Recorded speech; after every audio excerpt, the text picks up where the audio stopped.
Hello, this is Mr. Atherall. Just making a quick video about Jekyll and Hyde, talking about a short paragraph that I think is an interesting paragraph in terms of analysis. So let's have a quick read of it first. It's from chapter 4. What's come just before this is the murder of Danvers Carew. Hyde has just killed him, and Utterson is investigating or about to investigate. But first of all, we get a description of the weather, and it's a really interesting description of the weather in terms of what it could symbolise. So it was about this time, about 9 in the morning, and the first fog of the season. A great chocolate-coloured pall lowered over heaven, but the wind was continually charging and routing these embattled vapours, so that as the cab crawled from street to street, Mr. Utterson beheld a marvellous number of degrees and hues of twilight, for here it would be dark like the back end of evening, and there would be a glow of rich, lurid brown like the light of some strange conflagration, and here for a moment the fog would be quite broken up, and a haggard shaft of daylight would glance in between the swirling wreaths. The dismal quarter of Soho, seen under these changing glimpses, with its muddy ways and slatternly passengers, and its lamps, which had never been extinguished, or had been kindled afresh to combat this mournful re-invasion of darkness, seemed in the lawyer's eyes like a district of some city in a nightmare. The thoughts of his mind, besides, were of the gloomiest dye, and when he glanced at the companion of his drive, he was conscious of some touch of that terror of the law and the law's officers, which may at times assail the most honest. Okay, really rich description of the weather. As I've said, it's just after the murder of Danvers Carew. Lots of things are a mystery at the moment, particularly where Hyde is to Utterson. He wants to find Hyde, wants to arrest him. He wants to find out what Hyde's connection with Jekyll is. And so there's a lot of information that is withheld from Utterson at this point. And we get fog. So just remembering that fog is a common theme in this novel is a really important thing. It means that we can talk about the weather symbolically. So there's two potential words that we could use for this. So we could talk about fog being a motif. So that means a reoccurring symbol in a novel. We could also talk about this being pathetic fallacy, when the weather is matching what is happening in the story. So both of those two things could be said of the fog at this point, both of them equally valid points. So in terms of it being a motif, or in terms of it being pathetic fallacy, what we're really saying in terms of the effect at this moment is that the fog is hiding stuff, which fog literally does, because it hides stuff from us, because that's the effect of fog.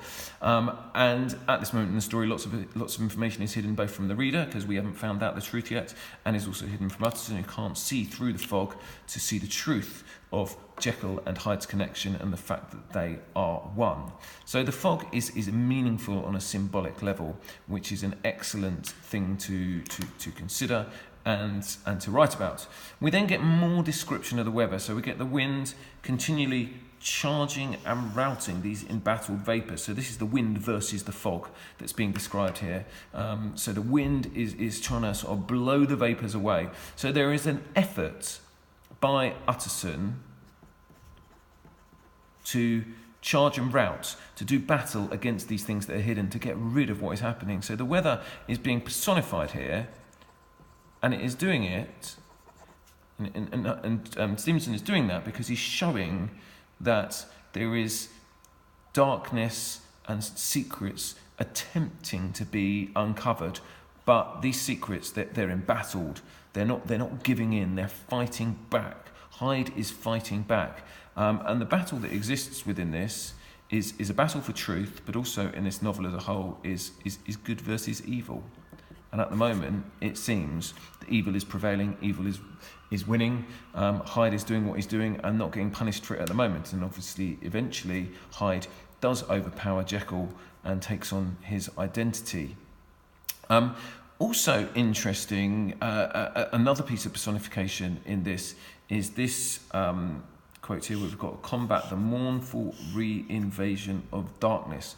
So the lamps, something positive, light, goodness, truth perhaps being symbolised there, is trying to combat, trying to fight. We've got another language of battle. We've got another bit of good versus evil here.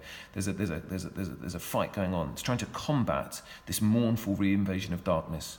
not particularly successfully. Darkness is still happening. Darkness, meaning perhaps evil here, is happening. It's invading the city. And this idea of darkness is Hyde, but it's also Stevenson saying that there is darkness, there is evil below the surface of society. We might see this respectable outer layer, but deep down there is darkness and there is evil that exists. And so this moment is a really interesting piece of description because of what it means symbolically. I'd also say that all of this description fits into the Gothic genre. So this imagery fits in with Gothic writing, which was very popular in the Victorian era, something that had come about relatively recently, and something that you can consider in terms of context. So a really interesting passage. A few quotes in there that are worth remembering. I'd say particularly remembering the fog, but also remembering that language of battle, embattled, charging, combat, invasion. It's all very language of conflict, and that conflict being this battle between good and evil. I hope that's been helpful. Cheers.